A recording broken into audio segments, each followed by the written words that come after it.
Patingin niya ako ng binubulgan. Huwag na, Tenyo. Huwag mo na tingnan. Sa mga magkakayari, nakakahiya. Isang silip lamang. Hindi ko naiibuin. Ganun lang.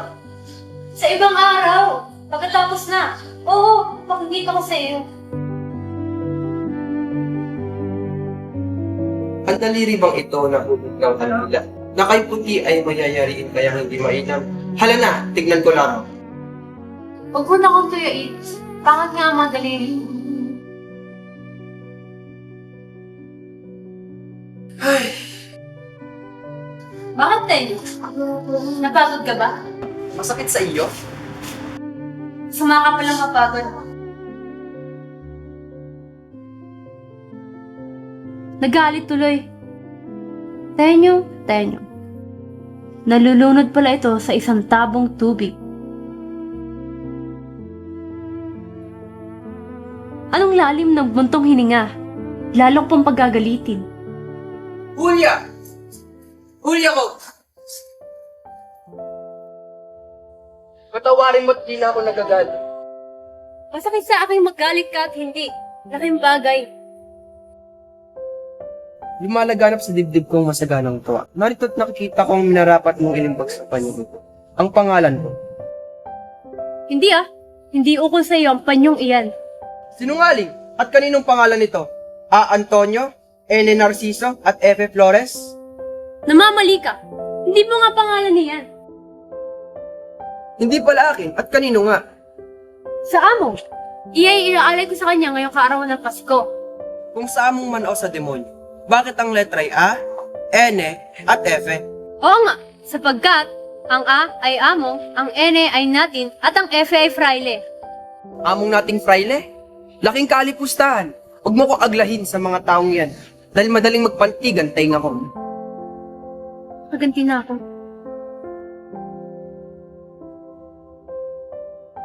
Julia, magsabi ka ng katotohanan. Para sa kura nga ba? Kapag hindi ko sinalaban ay sinungaling ako. Mangusap ka. Huwag mo silaban ang tulay mong pangalan. Saan mo nilagay ang barkong nakato? Mamang Tenyong! Mamang Tenyong! Na paano kaluwan? Dinakip po ng voluntaryo ang tata niyo sa Santa Maria. Di yata dinakot si tata. Opo, Saan kaya dinala? sa Bulacan daw po dadalhin. Di ako po'y paparoon muna susundan si tata. Hintay kay sandali. Kami sasama. Julia, magtapit ka.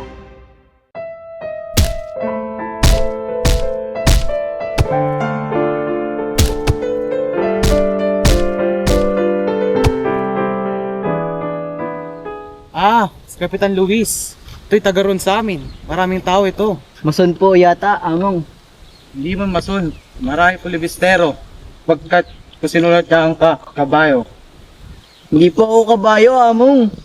Hindi ba sinasabing kabayo ikaw? Kundi kung sinulat niya ang kabayong may ka, na lahat ng sipililitan ng ka, masamang tao iyan. Selo, si Kapitan Piton, si Kapitan Miguel, at tungas de pa si Dirigdagan ng Rasyon. Hindi na sila makakain eh. Hindi man. Ang rasyon na sinasabi ko sa iyo na dadagdagan. Ano sa akin kundi sila kumain? Mabuti at mamatay silang lahat. Ang rasyon na sinasabi ko sa iyo ay palo. Maraming palo ang kailangan. Opo, among. Hirap na po ang mga katawan nila at nakakawa naman po magsidaing. Isang linggong paluan na po ito at isang linggo na rin po namang walang tulog sila. Loko ito? Anong awa-awa? Nayan, walang awa-awa. Duro ay duro? Awa-awa? Ilang ka ba ng rasyon? Rasyon ay palo, ha? Dati po'y 3 kaban at may 3 sa isang araw. Ngayon po'y 5 kaban at may 5 sa isang araw. Sa mga tuwid, 5 beses na 25 at mga 5, 125. Ayos doon, 526. Kakaunti pa. Salamat po, among.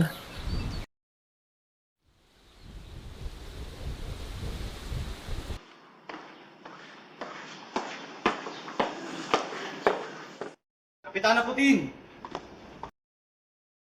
Ngayon makikita mo na ang tao mo. Dadalhin dito. Sinabi ko sa alkalde na huwag nang papaluin at huwag nang ibibilad at bigyan ng mabuting tulugan. Salamat po, Amo. Kami pupunta muna sa gobernador upang pakawalan na ang mga bilanggo. Kaawa-awa naman sila. Opo, Among. Salamat po.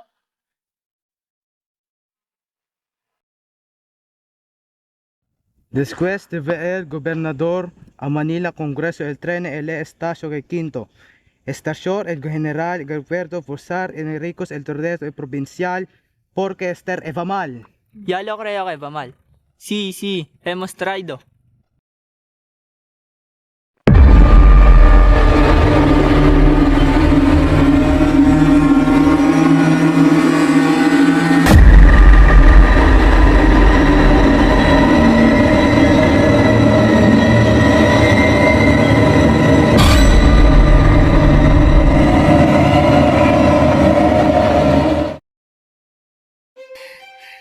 Tenyong, hindi yata ako makasasapit sa atin.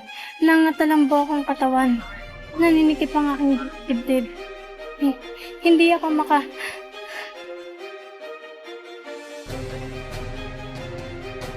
Inang! Langit na mataas! Mga kapatid, magsanda kayo. Panahon na. Lalaban tayo sa kasamaan ng mga dayuhan. Lalaban tayo para sa inyong bayan. Para sa bayan! Para sa bayan!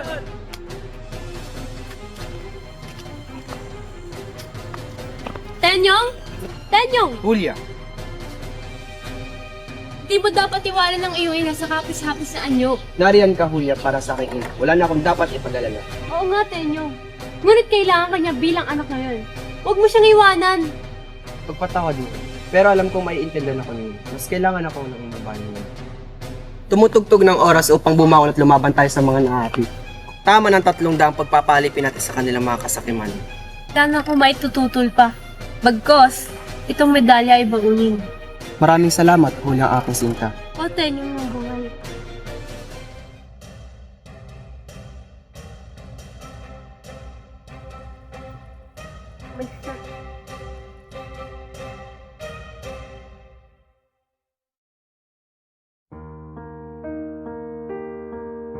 Julia, maghanda ka na pagkakaparating na si Miguel sa kanyang ama. Kung pumunta po sila, ay di kausapin mo po. Bakit ba ganyan ang sagot mo? Wala po. Ano bang hinaayon na ni Miguel? Wala po. Hindi naman siya pangit. Mabuting tao. Bugtong anak at magmumula sa mayamang kapal. Ano pang hihilingin mo? Wala po akong magagawa kung hindi siya tumitibok ng puso mo. Ano tinitibok ng puso? Hindi na sa puso ilalagay ang pagmamahal. Sa isip na ngayon. Ako po'y hindi susunod sa masamang kalakan ng panahon. Bagkos, ako po'y susunod sa udyok ng aking puso. Moro yata si Tenyong. Oh, Tenyong nayaring pag-ibig. Di yata't ako'y iyong natiis na hindi mo na sinilip sa ganitong pagkahapis. Ba't kami yung pagkakabig ka sa tula? Magpasensya na po ako. Hindi ko alam na kayo magsisirahin. Wala yun. Nasaan ang ina? Aba, narito pala ang amo. Juana, kamusta ang buhay? Mabuti naman po, amo. Bauli na po kayo na.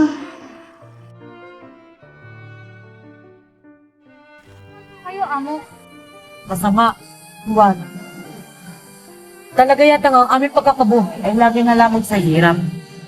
Noong araw, kami ay walang inaasahan kundi kaunting sweldo. Ngayon naman, kami na ang namumuno. Totoo po ba ang sinasabi mo? Oo. Kaya, Juana, kaming mga klerigo ay malayo mabuhay sa pagsasaka. Tantuin nyo kami mga pari ay hindi mabubuhay sa pantay na hangin. Bakit mo ang dami ng pinakain pa maghindala?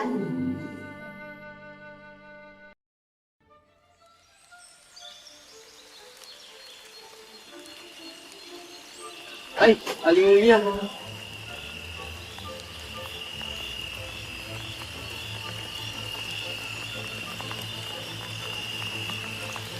Aling Julia. Ay, malapit na po. Alin po ang malapit na?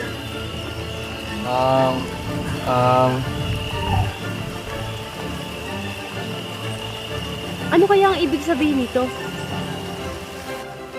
Miguel, tayo na't naghayari na kami ng kanyang ina. Ay, salamat.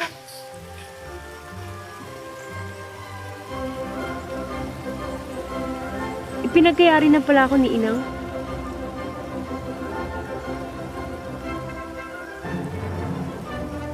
Ano ba ang sinabi mo? Sinabi ko pong, ay Hulya, ay, Ali Hulya, ay, Hulya ko. Wala ka nang sinabi kundi puro ay. Hindi mo napagtapat ang pagsinta mo. Sinabi ko pong, malapit na. Malapit na ang alin. Eh, tinatanong nga po ko nung malapit na eh. Hindi ko po nasagutan. Tayo na, baka pat mahalata. Di ko matawasan. Magsaysay ka. Nang makalabas po ako ng bayan, nakabunggo po ako ng taliba at sinagawan po nila ako ng kamimbel. Nang nakita ko po sila nakasundalong Kastila, sinagawan ko po sila ng Espanya. Lumabas po ang kanilang mga kasamahan at ako'y pinagtulungang bugbugin. Nang nagpakilala po ako, agad nila akong pinakawalan. Dahil inakala ko po ay katipunan. At sumigaw po ako ng katipunan! Pinaghahampas at pinagpapalo po ako ng baril. At bakit naman? Hindi po pala sila tunay na katipunan. Makabebe po pala na nagsuot ng katipunan. Abuti kong gano'n. Ngunit, ako ba ang sadya mo? Opo, may dala po akong sulat. Kaninong sulat ito? Nakasaad po diyan, sa ibabaw ng sulat. Kay Hulya, ano kaya ang nangyari? Lucas, mabuti pang hindi mo ako nasumpungan. Dalawang masamang balitang dala mo sa akin. Hulya.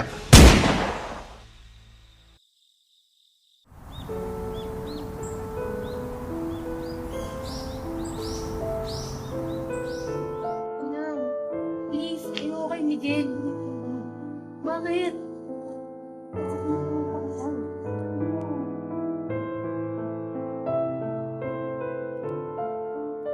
Natapos na. Wala na. Matutupad ang hiling ni Ina.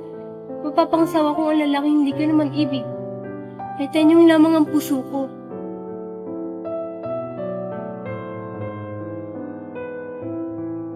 Hulya, magising wala na. Naghihintay ng pari. Heto na po, Inang.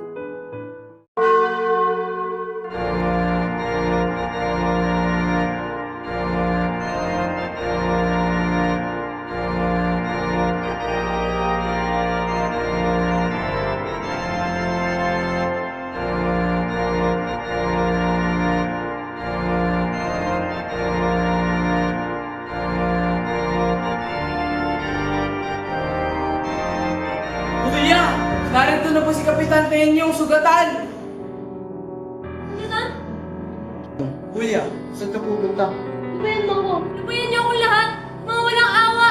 Anong nangyayari? Magsisimula ng kasal. Baksan ka mag-isa mo. Ginoong mediko, tulungan niyo si Kapitan Tenyo.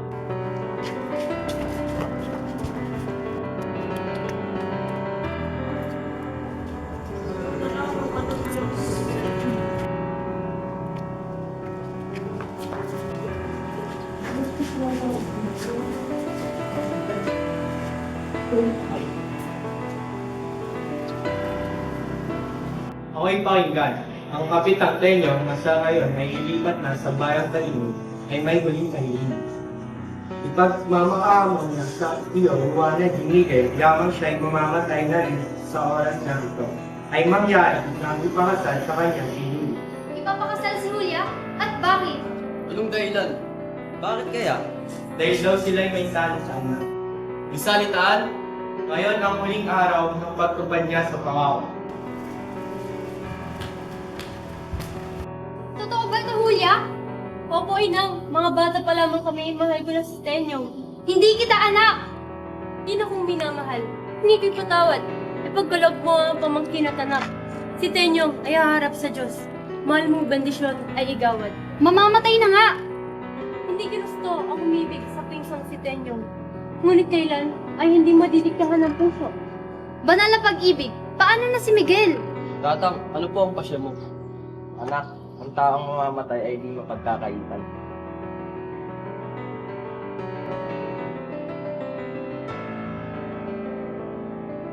Ginoong General, ikakasal po ang Kapitan Tenyo kay Hulya. Hinihiling po ng mamamatay. Ako ang saksing lalaki at ikaw ang saksing babae. Paring Teban, gasal mo na po sila. Opo, Ginoong General. Maaari po bang malaman kung sino mang babae ng Derechos? Derechos? Alipin ng mga praile, di kayo makaganap ng walang derechos? Lalahiyan ba kayo ng mga sukapang praile? Ako na ang magbabayad. Hindi marunong lumalas sa bahay. Opo, ikakasal na.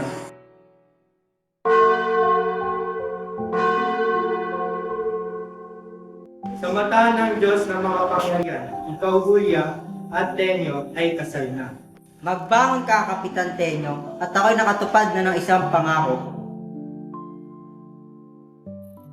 Walang sugat!